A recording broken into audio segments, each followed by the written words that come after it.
ಸ್ನೇಹಿತರೆ, ಉದ್ಯೋಗ ಬಂಧು ಯೂಟ್ಯೂಬ್ ಚಾನಲ್ಗೆ ಸ್ವಾಗತ. ಯಾರೆಲ್ಲ ನನ್ನ ಚಾನಲ್ಗೆ ಸಬ್ಸ್ಕ್ರೈಬ್ ಆಗಿಲ್ಲ ದಯವಿಟ್ಟು ಸಬ್ಸ್ಕ್ರೈಬ್ ಆಗಿ. ಶಕ್ತಿ ಯೋಜನೆ ರದ್ದು ಮಾಡಲ್ಲ ಎಂದು ರಾಮಲಿಂಗಾರೆಡ್ಡಿ ಅವರು ಪತ್ರಿಕಾ ಮಾಧ್ಯಮ ಮುಖಾಂತರ ಸ್ಪಷ್ಟನೆಯನ್ನು ನೀಡಿದ್ದಾರೆ. ಸಾರಿಗೆ ನಿಗಮಗಳಿಗೆ ರಾಜ್ಯದ ಮಹಿಳೆಯರಿಗೆ ಶಕ್ತಿ ತಂದುಕೊಟ್ಟಿರುವ ಗ್ಯಾರಂಟಿ ಯೋಜನೆ ಶಕ್ತಿ ರದ್ದುಪಡಿಸುವ ಪ್ರಶ್ನೆಯೇ ಇಲ್ಲ. ಲೋಕಸಭೆ ಚುನಾವಣೆ ನಂತರ ಗ್ಯಾರಂಟಿ ಯೋಜನೆಗಳು ರದ್ದಾಗುವ ಮಾತುಕತೆ ನಡೀತಾ ಇತ್ತು. ಅದಕ್ಕೆಲ್ಲ ಸ್ಪಷ್ಟನೆಯನ್ನು ನೀಡಿ ಫಲಾನುಭವಿಗಳಿಗೆ ಆಸರೆಯನ್ನು ನೀಡಿದ್ದಾರೆ.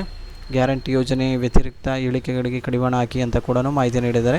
ಗ್ಯಾರಂಟಿ ಯೋಜನೆಗಳು ಈಗ ದೇಶಕ್ಕೆ ಮಾದರಿಯಾದ ಕ್ರಾಂತಿಕಾರಿ ಯೋಜನೆಗಳಾಗಿವೆ. ಗೃಹಲಕ್ಷ್ಮಿ ಯೋಜನೆಯಡಿ ಮಾಸಿಕ 2,000 ಮಹಿಳೆಯರಿಗೆ ಉಚಿತ ಪ್ರಯಾಣ ಕಲ್ಪಿಸುವ ಶಕ್ತಿ ಯೋಜನೆ.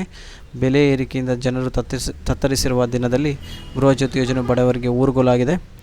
ಆದ ಕಾರಣ ಇದನ್ನು ಯಾವುದೇ ಕಾರಣಕ್ಕೂ ರದ್ದತಿ ಮಾಡುವ ಸಂದರ್ಭ ಬರೋದಿಲ್ಲ. ಎಲ್ಲ ಫಲಾನುಭವಿಗಳಿಗೂ ಮುಂದೆ ಕೂಡ ಇದು ಸಿಗಲಿದೆ ಎಂದು ರಾಮಲಿಂಗಾರೆಡ್ಡಿ ಅವರು ಸ್ಪಷ್ಟನೆಯನ್ನು ಪತ್ರಿಕಾ ಮಾಧ್ಯಮದ ಮುಖಾಂತರ ನೀಡಿದ್ದಾರೆ. ಅದರ ಬಗ್ಗೆ ಚಿಂತೆ ಬೇಡ ಅನ್ನೋ ಕೂಡ ಮಾಹಿತಿಯನ್ನು ಇದರ ಮುಖಾಂತರ ತಿಳಿಸ್ಕೊಟ್ಟಿದ್ದಾರೆ.